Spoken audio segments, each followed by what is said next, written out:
Was I wrong for leaving when I was pushed into a role I never accepted? I'm a woman in my early 20s who has never enjoyed being around children, and that has always been something I have been open about with the people close to me. I don't find childcare fulfilling, I don't feel comfortable being responsible for young kids, and it's simply not something I want as part of my life right now.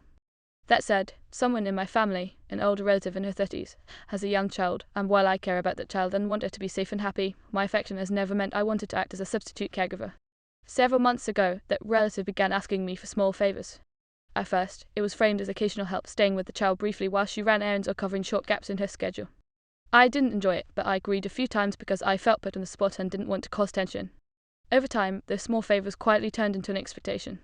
I was suddenly watching the child for long stretches, multiple times a week, handling meals, bath time, bedtime routines, and constant supervision. What bothered me most was that no one asked anymore. It was assumed I would comply, and if I hesitated or said no, I was met with anger or accusations. Every attempt I made to set boundaries was brushed aside.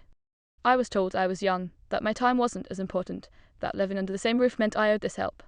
Guilt was used constantly, with reminders about family and how I should be grateful or supportive. When I expressed how drained and unhappy I felt, I was labelled selfish, and after hearing that enough times, I started to believe it.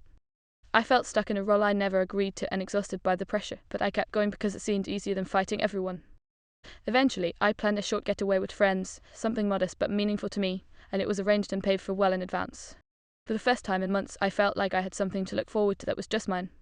When I shared this plan, instead of support, I was met with immediate hostility. My relative demanded to know what she was supposed to do about her child, as if my plans were irrelevant. I reminded her calmly that I had never committed to being her primary support, and that I had my own life. That's when everything exploded. I was accused of abandoning her, of being irresponsible, and of choosing myself over obligations that were never mine to begin with. I was told to cancel my plans and stay behind, as though my time and autonomy didn't matter. When I refused, the argument escalated into insults and name-calling, and other family members quickly took her side, insisting I needed to step up and stop being difficult. At that point, I felt completely overwhelmed and emotionally worn down. I knew if I stayed, I would either break down or say something I couldn't take back. So I packed a small bag and went to stay with my partner for a few days, simply to get space and breathe. That decision only made things worse. I was accused of running away, of prioritizing our romantic relationship and friendships over my own family, and of proving that I couldn't be depended on. Now I'm left carrying a heavy sense of guilt, especially toward the child, even though I know logically that she isn't my responsibility. I keep questioning whether leaving was wrong, whether standing up for myself crossed a line, and whether protecting my own well-being really makes me the bad person in this situation.